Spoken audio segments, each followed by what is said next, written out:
हीरा का कुछ पता न चला और दिन गुजरते जाते थे। होरी से जहाँ तक दौड़ धूप हो सकी की, फिर हार कर बैठ रहा। खेती बाड़ी की भी फिक्र करनी थी। अकेला आदमी क्या क्या करता। और अब अपनी खेती से ज़्यादा फिक्र थी पुनिया की खेती की। पुनिया अब अकेली होकर और भी प्रचंड हो गई थी। होरी को अब उसकी खुशामद करते बीतती थी। हीरा था तो वह पुनिया को दबाए रहता था। उसके चले जाने से अब पुनिया पर कोई अंकुश न रह गया था। होरी की पट्टीदारी हीरा से थी। पुनिया अबला थी, उससे वह क्या तनातनी करता।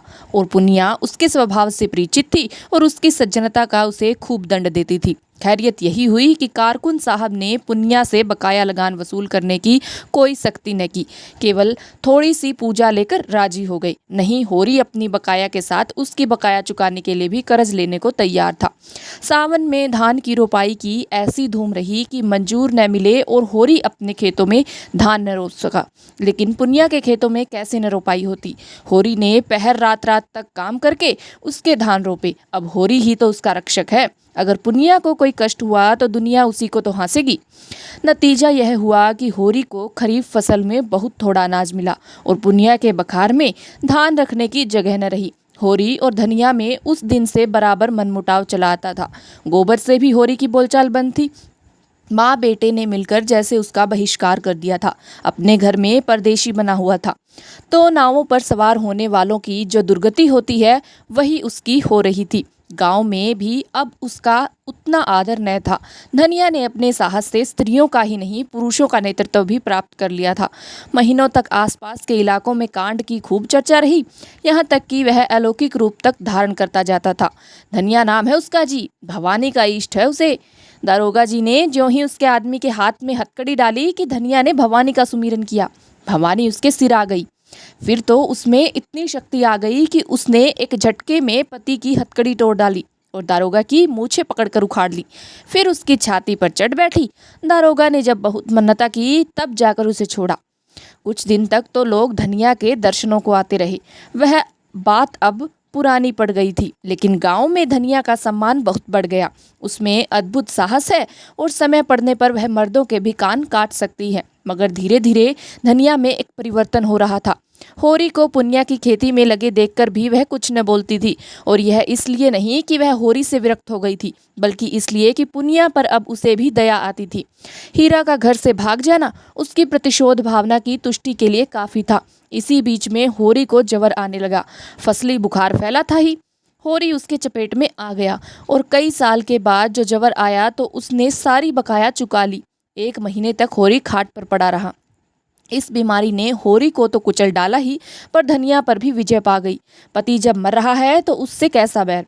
ऐसी दशा में तो बैरियों से भी बैर नहीं रहता। वह तो अपना पति है, लाख बुरा हो, पर उसी के हाथ जीवन के 25 साल कटे हैं। सुख किया है तो उसी के साथ, दुख भोगा है तो उसी के साथ। अब तो चाहे वह अच्छा है या बुरा, अपना है। दाढ़ीजार ने मुझे सबके सामने मारा, सारे गांव के सामने मेरा पानी उतार दिया, लेकिन जब से कितना लज्जित है कि सीधे ताकता नहीं। खाने आता है तो सिर झुकाए खाकर उठ जाता है।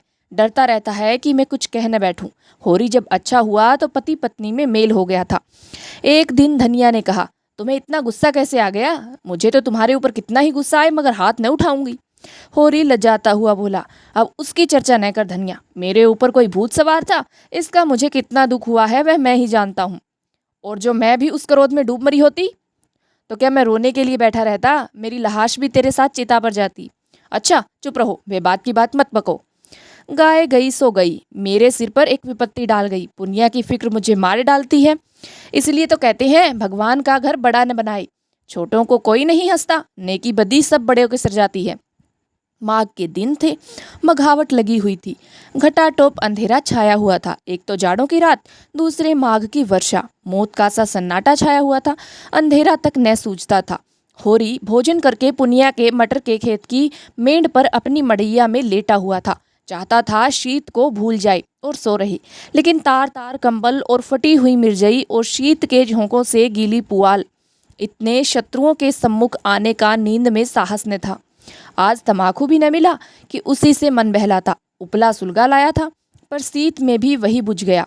बेवाए फटे पैरों को पेट में डालकर और हाथों को जांघों के बीच में दबाकर और कंबल में मुंह छिपाकर अपनी ही गर्म सांसों से अपने को गर्म करने की चेष्टा कर रहा था। 5 साल हुए यह मिर्जई बनवाई थी। धनिया ने एक प्रकार से जबरदस्ती बनवा दी थी। वही जब एक बार काबुली से कपड़े लिए थे, जिसके पीछे कितनी सांसत हुई, कितनी गालियां खानी पड़ी, और कंबल तो उसके जन्म से भी पहले का है। बचपन में अपने बाप के साथ वह इसी में सोता था। जवानी में गोबर को लेकर इसी कंबल में उसके जाड़े कटे थे, और बुढ़ापे में आज वही बूढ़ा कंबल उसका साथी है। पर अब वह भोजन को चबाने वाला दांत नहीं, दुखने वाला दांत है। जीवन में ऐसा तो कोई दिन ही नहीं आया कि लगन और महाजन को देकर कभी कुछ बचा हो, और बैठे बैठाए यह एक नया जंजाल पड़ गया। न करो तो दुनिया हंसे, करो तो यह संशय बना रहे कि लोग क्या कहते हैं। सब यह समझते हैं कि वह दुनिया को लूट लेता है, उसकी सारी उपज घर भर में भर लेता है।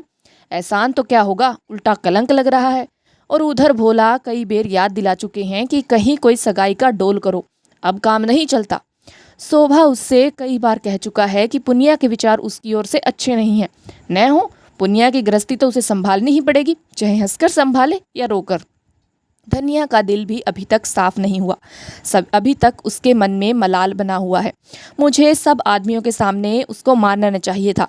जिसके साथ 25 साल गुजर गए उसे मारना, और सारे गांव के सामने मेरी नीचता थी। लेकिन धनिया ने भी तो मेरी आबरू उतारने में कोई कसर नहीं छोड़ी। मेरे सामने से कैसा कतरा कर निकल जाती है, जैसे कभी की जान पहचान नहीं। कोई बात कहनी होती है तो सोना या रूपा से कहलाती है। देखता हूँ उसकी साड़ी फट गई है, मगर कल मुझसे कहा भी तो सोना की साड़ी के लिए अपनी साड़ी का नाम तक न लिया। सोना की साड़ी अभी 2-1 महीने थगेलियाँ लगा कर चल सकती है। उसकी साड़ी तो मारे पेवंदों के बिल्कुल कतरी हो गई है। और फिर मैं ही कौन उसका मनुहार कर रहा हूँ। अगर मैं ही उसके मन की 2-4 बातें करता रहता तो कौन छोटा हो जाता। यही तो होता, वह थोड़ा सा अदरवान कराती, 2-4 लगने वालियों बात कहती तो क्या मुझे चोट लग जाती। लेकिन मैं बुढ़ा होकर भी उल्लू बना रह गया। वह तो कहो इस बीमारी ने आकर उसे नरम कर दिया, नहीं जाने कब तक मुंह फुलाए रहती। और आज उन दोनों में जो बातें हुई थी वह मानो भूख के भोजन थी। वह दिन में बोलती थी और होरी गदगद हो गया था। उसके जी में आया उसके पैरों पर सिर रख दे और कहे, मैंने तुझे मारा है तो ले, मैं सिर झुकाए लेता हूँ। जितना चाहे मार ले, जितनी गालियाँ देना चाहे दे ले। सहसा उसे मढ़ैया के सामने चूड़ियों की झनकार सुनाई दी। उसके कान लगाकर सुना, हाँ कोई है, पटवारी की लड़की होगी, चाहे पंडित की घरवाली हो। मटर उखाड़ने वाले आए होंगे। न जाने क्यों इन लोगों की नीयत इतनी खोटी है। सारे गांव से अच्छा पहनते हैं, सारे गांव से अच्छा खाते हैं, घर में हजारों रुपए गड़े हैं, लेन देन करते हैं, ड्योढ़ी सवाई चलाते हैं, घूस लेते हैं, दस्तूरी लेते हैं, एक न एक मामला खड़ा करके हमा सुमा को पिसाते रहते हैं। फिर भी नीयत का यह हाल। बाप जैसा होगा वैसी ही संतान भी होगी। और आप नहीं आते, औरतों को भेजते हैं। अभी उठाकर हाथ पकड़ लूँ तो क्या पानी रह जाए। नीच कहने को नीच है, जो ऊंचे हैं उनका मन तो और नीचा है। औरत जात का हाथ पकड़ते भी तो नहीं बनता, आंखों देखकर मक्खी निगलनी पड़ती है। उखाड़ ले भाई, जितना तेरा जी चाहे, समझ ले मैं नहीं हूँ। बड़े आदमी अपनी लाज न रखें, छोटों को तो उनकी लाज रखनी ही पड़ती है। मगर नहीं, यह तो धनिया है, पुकार रही है। धनिया ने पुकारा, सो गए कि जागते हो। होरी झटपट उठा और मढ़ैया के बाहर निकल आया।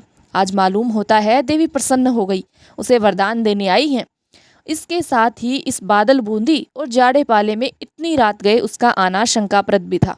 जरूर कोई न कोई बात हुई है। बोला, ठंडी के मारे नींद भी आती है, तू इस जाड़े पाले में कैसे आई? कुशल तो है? हाँ सब कुशल है। गोबर को भेजकर मुझे क्यों नहीं बुलवा लिया? धनिया ने कोई उत्तर न दिया। मढ़ैया में आकर पुआल पर बैठती हुई बोली, गोबर ने तो मुंह में कालिख लगा दी, उसी के करनी क्या पूछते हो? जिस बात को डरती थी वह होकर रही। क्या हुआ? क्या किसी से मारपीट कर बैठा? अब मैं जानूं क्या कर बैठा, चलकर पूछो उसी रांड से। किस रांड से? क्या कहती है तू? बोरा तो नहीं गई? हाँ बोरा क्यों न जाऊंगी, बात ही ऐसी हुई है कि छाती दुगुनी हो जाए। होरी के मन में प्रकाश की एक लंबी रेखा ने प्रवेश किया। साफ साफ क्यों नहीं कहती किस रांड को कह रही है? उसी झुनिया को। और किसको? तो झुनिया क्या यहाँ आई है? और कहाँ जाती? पूछता कौन? गोबर क्या घर में नहीं है? गोबर का कहीं पता नहीं, जाने कहाँ भाग गया। इससे 5 महीने का पेट है। होरी सब कुछ समझ गया। गोबर को बार बार अहिराने जाते देखकर वह खटका था जरूर, मगर उसे ऐसा खिलाड़ी न समझता था। युवकों में कुछ रसिकता होती ही है, इसमें कोई नई बात नहीं, मगर जिस रूई के गाले को उसने नीले आकाश में हवा के झोंके से उड़ते देखकर केवल मुस्कुरा दिया था, वह सारे आकाश में छाकर उसके मार्ग को इतना अंधकार में बना देगा, यह तो कोई देवता भी न जान सकता था। गोबर ऐसा लंपट, वह सरल गंवार जिसे वह अभी बच्चा समझता था, लेकिन उसे भोज की चिंता न थी, पंचायत का भय न था, जुनिया घर में कैसे रहेगी इसकी चिंता भी उसे न थी। उसे चिंता थी गोबर की, लड़का लज्जाशील है, अनाड़ी है, आत्माभिमानी है, कहीं कोई नादानी न कर बैठे। घबराकर बोला, जुनिया ने कुछ कहा नहीं? गोबर कहाँ गया? उससे कहकर ही गया होगा। धनिया झुंझलाकर बोली, तुम्हारी अक्ल तो घास खा गई है, उसकी चहेती तो यहाँ बैठी है, भाग कर जाएगा कहाँ? यहीं कहीं छिपा बैठा होगा, दूध थोड़े ही पीता है कि खो जाएगा। मुझे तो इस कलमुही जुनिया की चिंता है कि इसे क्या करूं। अपने घर में तो मैं क्षण भर भी न रहने दूंगी।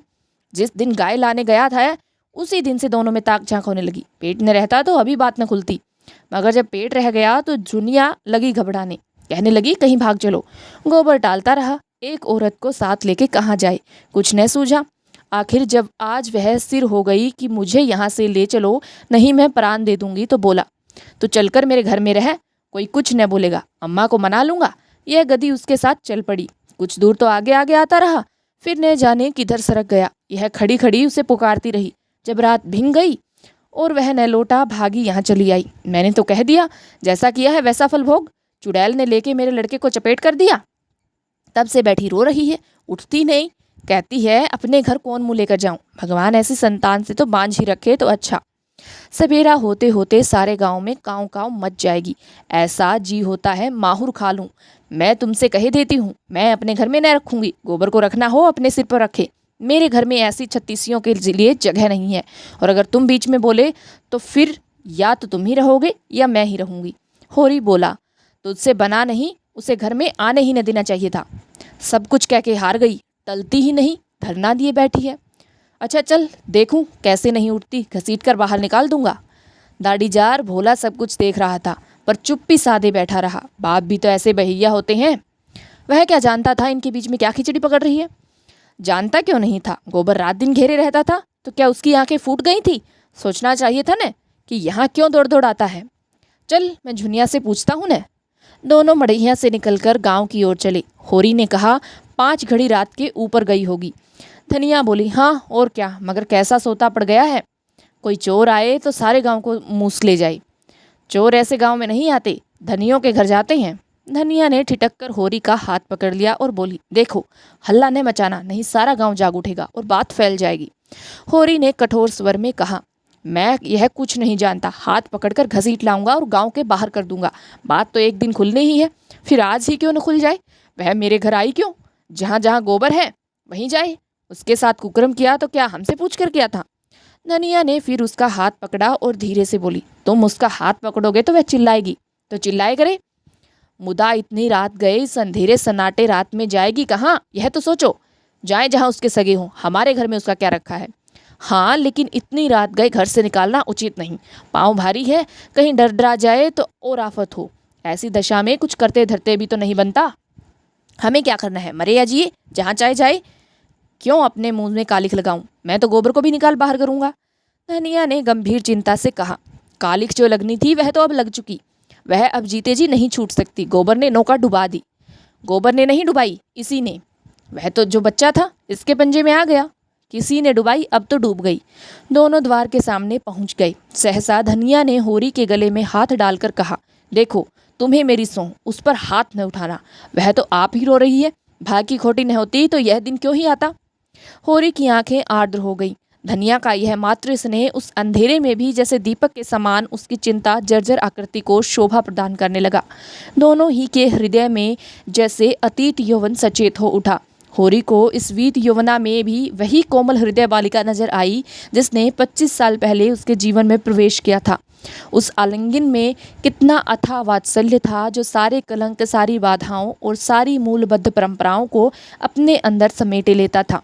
दोनों ने द्वार पर आकर किवाड़ों के दराज से अंदर झांका। दीवट पर तेल की कुप्पी जल रही थी और उसके मध्यम प्रकाश में झुनिया घुटने पर सिर रखे द्वार की ओर मुंह किए अंधकार में उस आनंद को खोज रही थी जो एक क्षण पहले अपनी मोहिनी छवि दिखाकर विलीन हो गया था। वह आफत की मारी, व्यंग्य बाणों से आहत और जीवन के आघातों से व्यथित किसी वृक्ष की छाया खोजती फिरती थी और उसे एक भवन मिल गया था जिसके आश्रय में वह अपने को सुरक्षित और सुखी समझ रही थी।